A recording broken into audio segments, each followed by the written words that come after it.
స్వాతంత్రం కలిగినే జగమునకి విడుదల స్వాతంత్రం కలిగినే we wish you happy Christmas and merry Christmas we wish you happy Christmas and merry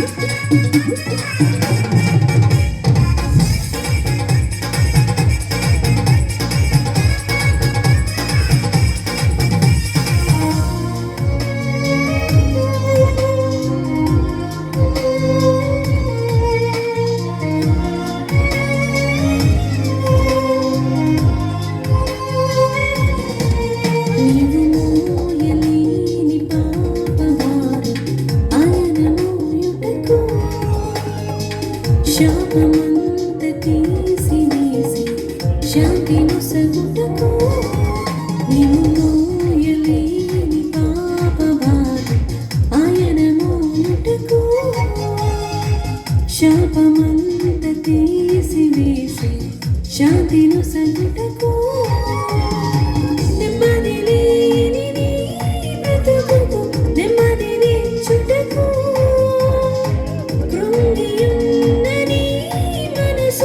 కృపను నింపుటకు దేవుడే దీనుడే ఈ లోకాన జన్మించెను దేవుడే దీనుడే ఈ లోకాన జన్మించెను We wish you happy Christmas and merry Christmas We wish you happy Christmas and merry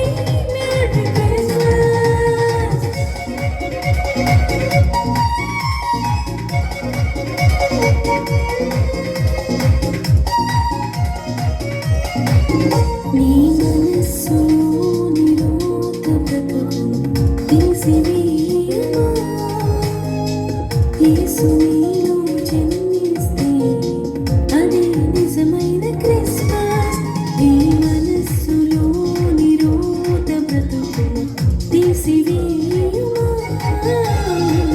యేసు నీలో జన్మిస్తే అదే నిజమైన క్రిస్మస్ క్రీస్తుని నీలో చూపితే ప్రతిరోజు పండగే క్రీస్తుని నీలో చూపితే ప్రతిరోజు పండగే సమయము పోనీయక బహుమానము పొందుమా సమయము పోనీయక బహుమానము పొందుమా We wish you happy Christmas and merry Christmas We wish you happy Christmas and merry Christmas బెత్లెహేముపురములోన పశువుల పాకలోన రాజుల రాజుగా యేసు పవళించే చీకటి తొలగించి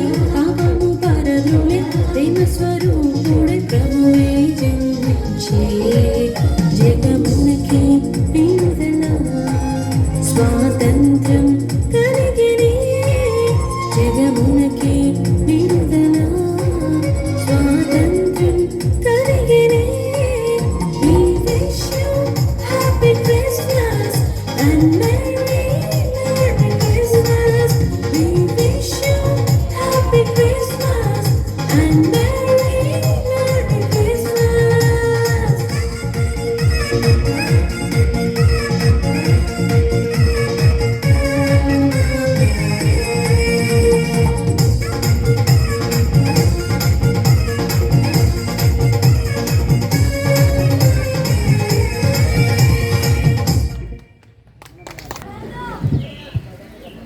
అందరికీ మినీ క్రిస్మస్ శుభాకాంక్షలు. మరి ఎలుకలపల్లి గేట్ ప్రాంతంలో ఈ యొక్క కల్వర్ స్వార్థ సంఘం నుండి ఈ యొక్క మినీ క్రిస్మస్ ప్రోగ్రాం జరిపించుకోవడానికి దేవుని మహిమార్థమై ఇక్కడ జరిపిస్తున్నాం.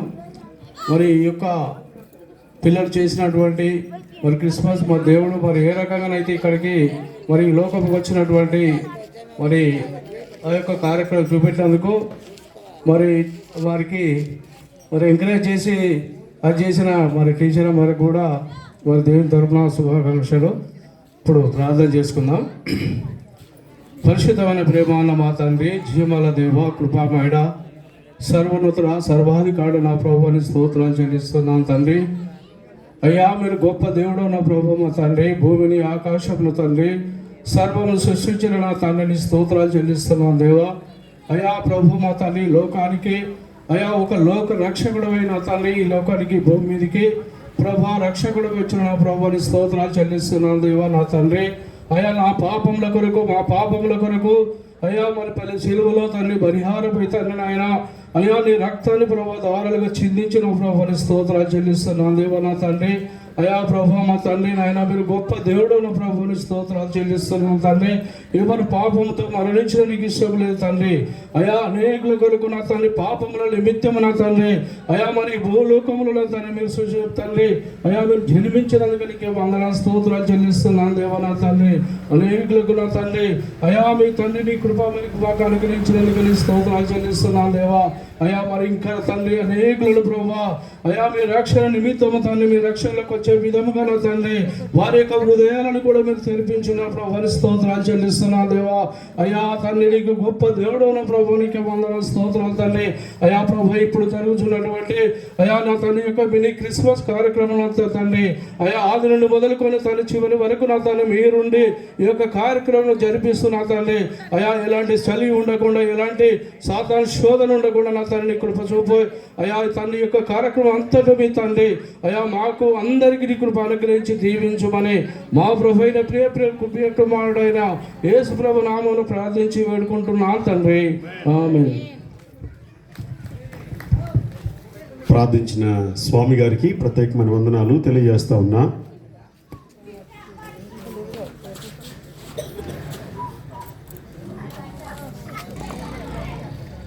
దైవజనులు బిషప్ అశోక్ అయ్య గారు 493 మైళ్ళ దూరం నుంచి ఈ గేటు ప్రజలను ప్రేమించి వచ్చినారు. ఆయన జీవితంలో దేవుడు చేసిన కార్యం, వారి కుటుంబ జీవితంలో కూడా దేవుడు చేసిన కార్యాన్ని సాక్ష్య రూపంలో ఇప్పుడు మన మధ్య ఉన్నారు, పంచుకుంటారు. సమయం ఆయనకి ఇస్తున్నాం. థ్యాంక్ యూ గారు. చేరొచ్చిన మీ అందరకు యేసుక్రీస్తు ప్రశస్తమైన నామంలో శుభవందనాలు. నా పేరు చెల్లి అశోక్ కుమార్. మా స్వగ్రామం, సొంత ఊరు మరి ఆంధ్రప్రదేశ్. బాగా గుర్తు రావాలంటే సూర్యలంక సముద్ర తీరం ప్రాంతంలో మా ఊరు. మాకు సూర్యలంక సముద్ర తీరం 7 కిలోమీటర్ల దూరంలో ఉంటుంది. సో నేను చెల్లి శామ్యుల్, చెల్లి ప్రసాదమ్మ అనే దంపతులకు 1977 సంవత్సరంలో పుట్టడం జరిగింది. అయితే మా కుటుంబంలో జరిగిన దేవుడు చేసిన అద్భుతాన్ని సమయంలో నేను మీకు చెప్పాలని ఆశపడుతూ ఉన్నాను. మా నాన్నగారు ఆంధ్రప్రదేశ్ స్టేట్ వైరసింగ్ కార్పొరేషన్లో జూనియర్ అసిస్టెంట్గా పనిచేస్తూ ఉండేవాళ్ళు. 1989 సంవత్సరంలో మా నాన్నగారికి లివర్ జబ్బు వచ్చింది. లివర్ జబ్బు రావడంతో ఆయన్ను మరి నేను అప్పట్లో 7th స్టాండర్డ్ 8th స్టాండర్డ్ చదువుతూ ఉన్నాను. మా అక్క, మా చెల్లెలు వాళ్ళు, అక్కేమో 9th క్లాస్, మా చెల్లెలు 6th క్లాస్ అలా చదువుతూ ఉన్నారు. ఆ టైంలో మా నాన్నగారికి హెల్త్ బాగాలేదు. గవర్నమెంట్ వారు అప్పట్లో 89లో సుమారు 3600 రూపాయల జీతం ఇచ్చేవాళ్ళు మా నాన్నగారికి. అయితే నాన్నగారికి ఆరోగ్యం బాగాలేనందువల్ల చాలా హాస్పిటల్స్ చెప్పాం. అప్పట్లో అపోలో హాస్పిటల్ చెన్నైకి వెళ్ళాం, ఆ తర్వాత నిమ్స్ హాస్పిటల్ హైదరాబాద్కి వెళ్ళాం, తర్వాత గుంటూరు జనరల్ హాస్పిటల్ కూడా తీసుకొని వెళ్ళాం. అయితే అప్పటి నుంచి సుమారు 97వ సంవత్సరం వరకు కూడా ఆయన్ని తిప్పని హాస్పిటల్ లేదు, ఆయన శరీరంలో డాక్టర్స్ టెస్ట్ చేయని ప్రదేశం లేదు. సో అలాగూ భయంకరమైన పరిస్థితికి వచ్చేసాడు మా నాన్నగారు. సో చివరికి గవర్నమెంట్ వారు కూడా ఏం చేశారంటే ఈయన ఇంకా గవర్నమెంట్ ఉద్యోగానికి రావట్లేదు కాబట్టి ఆయనకి లాస్ ఆఫ్ పే కింద జీతం ఇవ్వాలని వారు నిర్ణయించి 3500 రూపాయలు వచ్చే జీతాన్ని చివరికి వాళ్ళు నెలకి 350 రూపాయలు ఇవ్వడం ప్రారంభించారు. అయితే ఆ సమయంలో మరి మా నాన్నగారికి 97 సంవత్సరం ఇదే నవంబర్ నెలలో వాళ్ళు ఏం చెప్పారంటే ఈయన చెల్లి శామ్యుల్ అనే వ్యక్తి బ్రతకడు, తీసుకొని వెళ్ళిపోండి ఇంటి హాస్పిటల్ నుంచి ఇంటికి అని చెప్పారు. చెప్తే ఇంటికి తీసుకొని వచ్చాం. మరి మా అక్క, మా చెల్లెలు, నేను, మా తల్లి గారు ఏడుస్తూ ఉన్నాం. మా నాన్న ఇంక బతకడు, చచ్చిపోతాడు అని ఏడుస్తూ ఉన్నాం. మా అమ్మేమో మా అమ్మ వాళ్ళ నాన్నకి ఒక్కతే బిడ్డ. అయితే మా అమ్మ చిన్నప్పుడే ఆమె తల్లి కూడా చనిపోయింది. అయితే ఆమెకు ఎవరో యేసుక్రీస్తుని గురించి చెప్పారు. చెప్పినప్పుడు ఆమె తనంతట తాను ప్రార్థన చేసుకోవడం ప్రారంభించింది. ప్రభువా, నేను నా భర్తను కోల్పోతా ఉన్నాను. నా చిన్నప్పుడే మరి నా తల్లిగారు చనిపోయారు. నేను మా తండ్రి ఉండి బాగా తాగిపోతాడే, నేను పట్టించుకోలేదు. మా మేనత్త నాకు పెళ్లి చేస్తే, ఈయన నుంచి పెళ్లి చేస్తే 3 పిల్లలు పుట్టారు. ఇప్పుడు ఈయన చచ్చిపోవడానికి సిద్ధంగా ఉన్నాడు. ఒకవేళ ఈయన కనుక చచ్చిపోతే 3 పిల్లలు నేనేమవ్వాలి అని యేసుప్రభు దగ్గర ఏడుస్తూ ఉంది ప్రతిరోజు. ఒకనొక దినాన మా నాన్న హాస్పిటల్ నుంచి తీసుకొని వచ్చాం. ఆయన ఇక బతకడు అంటే ఇంటికి తీసుకొని వస్తే ఆయన పరిస్థితి ఎలా ఉందంటే పొట్టంతా ముందుకు వచ్చేసింది. అయితే అక్కడ ఎప్పుడు చచ్చిపోతాడు ఈయన, మా పేటలో వాళ్ళందరూ కూడా ఎప్పుడో చచ్చిపోతాడు ఈయన అని చెప్పి అందరూ మా మీద జాలిగా చూడటం ప్రారంభించారు. మరొక విషయం ఏంటంటే, ఎప్పుడైతే మేము మా నాన్నగారి హెల్త్ బాగట్లేదో అప్పుడు మా బంధువులు మా ఇంటికి రావటం మానేశారు. ఒకటే బాబాయ్, మా పిన్ని కానీ, మా అత్తలు కానీ, మా మామలు కానీ ఎవరు మా దగ్గరికి రావట్లేదు. అందరూ మమ్మల్ని వదిలేశారు. డబ్బులు లేవు, మనిషి చచ్చిపోయేటట్టున్నాడు, ఈ పరిస్థితులన్నీ ఉన్నాయి, ఎవరు పట్టించుకోవట్లేదు. ఆ సమయంలో మా తల్లికి యేసుక్రీస్తు గురించి వినపడి ఆయన మా ఇంటిలో పంచలో మా నాన్న మంచం మీద పడుకొని ఉన్నాడు. పడుకొని ఉన్న సమయంలో మా తల్లిగారు ఆ నాన్న తల దగ్గర మోకాళ్ళు వేసి ప్రార్థన చేస్తూ ఉంది. ప్రభువా, ఇదిగో నా భర్త కనుక చనిపోతే నేను నా పిల్లలు అనాథలైపోతారు నాయన, ఎలాగైనా నా భర్తను బ్రతికించని తన కొంగు చాపి ప్రార్థన చేస్తూ ఉంది. ప్రార్థన చేస్తా అలానే ఆ పట్టి మంచం మీదే తలపెట్టి నిద్రపోతుందంట. నిద్రపోతున్న సమయంలో కలలో ఎవరో ఒక పెద్ద ఆయన తెల్ల అంగి వేసుకొని నా తల్లి దగ్గరకు వచ్చారట.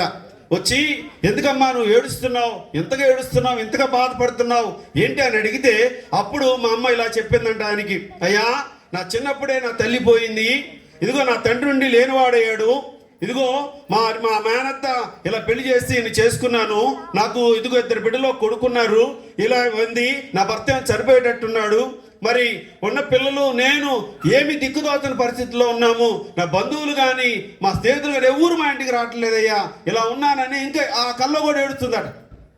ఏడుస్తున్న సమయంలో అప్పుడు ఆయన అన్నాడంట, ప్రసాదమ్మ ఏమీ కాదు, భయపడొద్దని చెప్పాడట.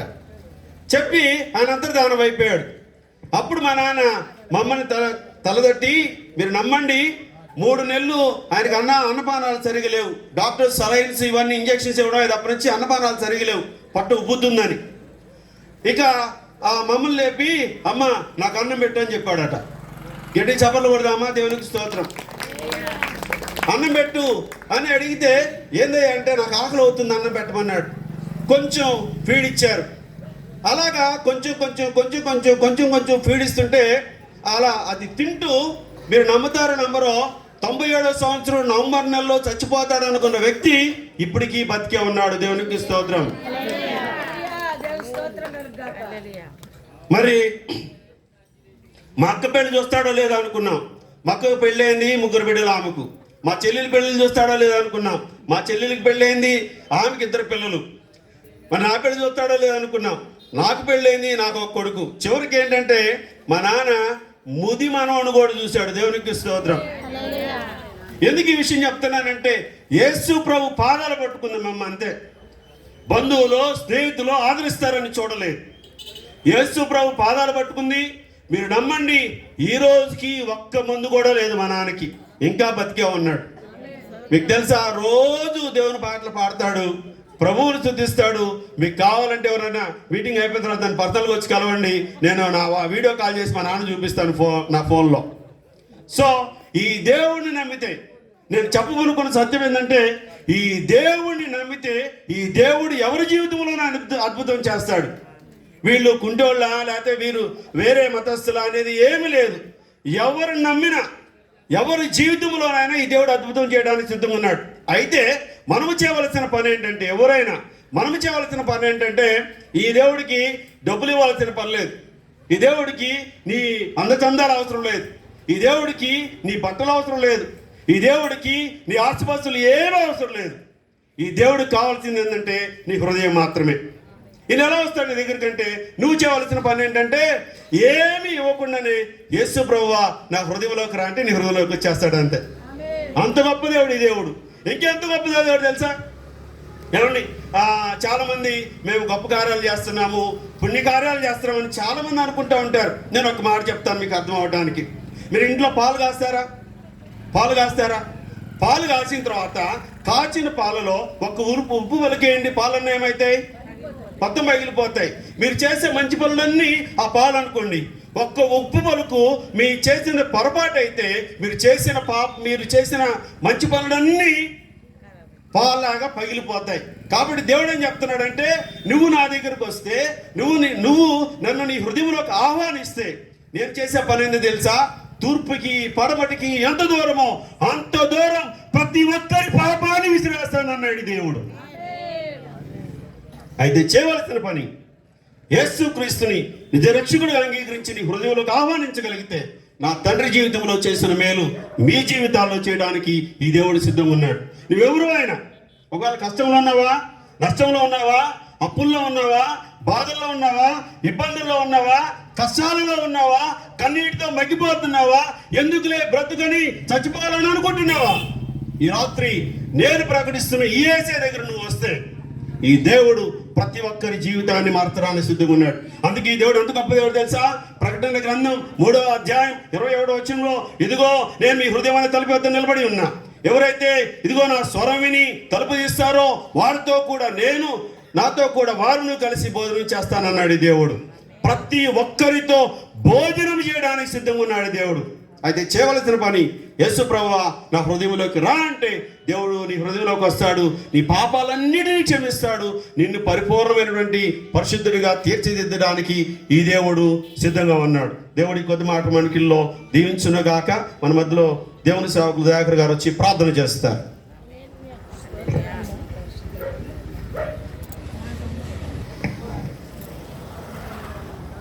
ప్రార్థన చేసుకుందాం.